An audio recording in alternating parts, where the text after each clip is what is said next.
Well, we are into week 3 in my Red Zone League, and two teams that I would expect to be at the top of the standings are playing today. They both teams are 1-1. Um, the Minutemen have actually been held to relatively few points in their both their victory and their loss. The Vaqueros, however, have scored 80 8 points in their first two games and have not yet been forced to punt. Even so, they did lose last week to the Bighorns. And so it will be interesting to see what happens here. For the Minutemen, their special ability is game day adjustments, which is whenever they score a touchdown, they get to keep a game day card in their hand to play for the next event that is available. That if they're going to do it for a breakaway or something, they need to they can only use a corner value in the fourth quarter, but the game day event itself. So, for instance, if they were holding this card in their hand, they would wait till the Vaqueros completed a pass and play this, or had a pass that looked to be complete and play this instead. And that's a very good thing if they can score enough touchdowns. The Vaqueros have the star-studded roster, and so every yard line they gain, they get a star, and every 5 stars increase their 2 drive bonuses by 1 each. And that is when they start to gain yardage, that is a devastating special ability as the game wears on. And the Vaqueros begin the game with a drive bonus of 1, and that's the only drive bonus. They took the opening kickoff and returned it 2 lines to the 35, and so let's see what they're going to do as they come out on offense. Let's see if they will remain the only team to not have punted yet this season. So that is a special run. Against from a weak formation. So the Minutemen roll 2 dice, and their defense is a 4, and so there is no breakaway here, and so it's a blitz 2-3. So that's a net of 1 before the game day event is applied. Let's see what the game day event is, and the game day event is minus 2 yards. So that would have been a gain of 1, but that drops them back 2, and so for the first time this season, the Minutemen have forced the Vaqueros to punt. As a Vaqueros fan, I was hoping to see that streak continue. Punts move 3 yards in this game unless there's a coffin corner punt. And so the Minutemen are now going to take the field with their offense, which was one of the most prolific offenses in league history at the time. I'm going to try a short pass from a slot formation. So the Vaqueros will roll 2 dice, and that is tight run, which has no effect on short pass. So it's a pass value of, you know what? I forgot the drive bonus already. So that's where the ball should be. The Vaqueros had the ball here, and the play was a net 2, and then the result was a minus 2, and then it was a 3-yard punt. So that's where the Minutemen begin their drive, and they have a net benefit of 3 before this game day event is drawn. And it is a bang-bang collision. The pass is knocked down, and so the Minutemen also punt. They have not been able to put together the kind of offense that we would expect from them so far. And it's another run. So the Vaqueros gained a net of 0 yard lines on their last drive. So now they'll try to get something else going here. They're going to do the halfback lead draw, inside run against wide run. That's going to be a breakaway. So that is an offense breakaway for a touchdown. 1, 2, 3. I don't count the goal line as a yard line or this. So I'm going to call that a 3.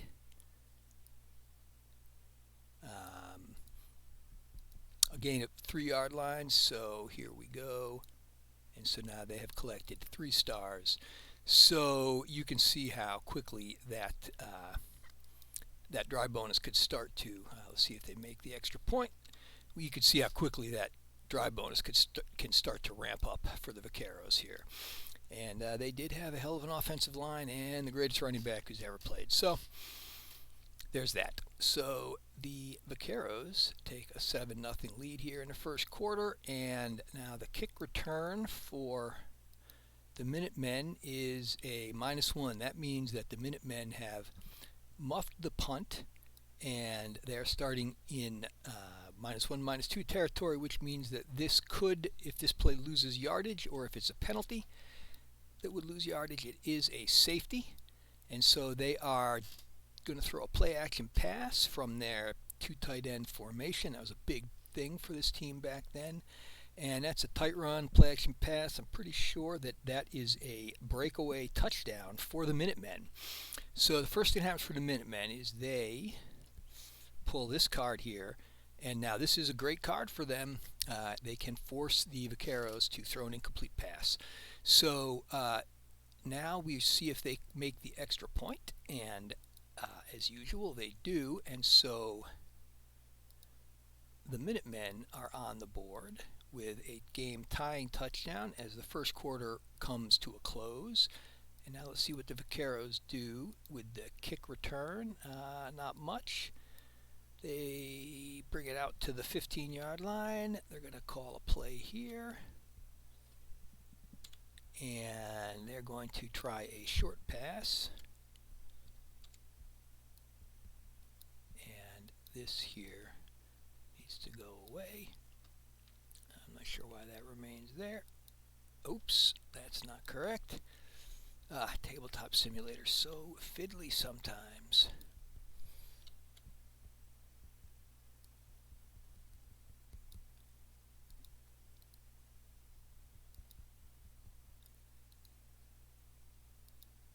There we go. Okay, so this is from weak formation. 2 dice for the Minutemen to determine their defense. They come out with a 7.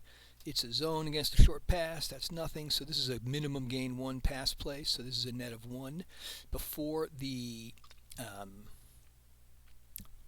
play, and I believe that the intention of this rule during red zone is that the first time that it makes sense to play it, that the Minutemen play it. Normally, if I were live coaching this, I would hold that. I would say it's not likely to become a scoring play, but that's what they're going to do, and so they're going to force another Vaquero punt. And the Vaquero will punt it to the 35, where the Minutemen will take over, and they will call a cutback left tackle. Is that what that is? Cutback. I don't know what the LT is supposed to stand for, but anyway, it's a finesse run from a slot formation. It's a good run for them too. It's got a net value of 4, and the call is a tight run against a finesse run. I think that has no effect at all. No, it does. In fact, it's a defense breakaway. So, defense breakaway, we pull this card. The Vaqueros choose the game day event or the corner value. So, the tight run defense would be a 3 versus a 4, would make that a net of 1, and then a -1 or a 0. So, the result is the same. It's a net 0, and the Minutemen punt, now they're going to draw, if they get a 12 punt value, it's a coffin corner punt. It is not, almost is. And the Vaquero will take the field, and they're going to try a play action pass from the I formation. Trying to bait the, I think they did too. No, press. So that might actually, no, that's nothing. Okay, so that is a 2 pass value versus a 4 pass value. And so that's a net 2 before the game day event. That makes it a net 3. 1, 2, 3. So that's 3 more yard lines. So that means that the Vaqueros now have accumulated a total of 6 stars. They trade 5 of those stars in to increase the run value. I wonder, I think we're going to say that whenever they get 5 or over, they reset at 0. Although we do need that. We need the helmet token still available out here, but I'm not sure that we really need to keep counting from 6. I think drive bonus went up 1 each, and the Vaqueros are now going to try a field goal, needing a 7 or higher, and that is a missed field goal for the Vaqueros. So we will bring out the missed field goal icon, and the Minutemen will take over at the spot of the ball. Now here come the Minutemen trying to take a late lead here. And they're going to try another running play. It's an outside run from the shotgun. Let's see what the Vaqueros spin up. A 13 is a blitz. Run defense value of 0. And so this is a net 3 before the game day card. And that game day card has no effect. So it's 1, 2, 3. So now the Minutemen will be trying a field goal. And they will make the field goal, and they will end the half with a 3-point lead. And we will end this video here and be back with the second part and the second half as soon as we can.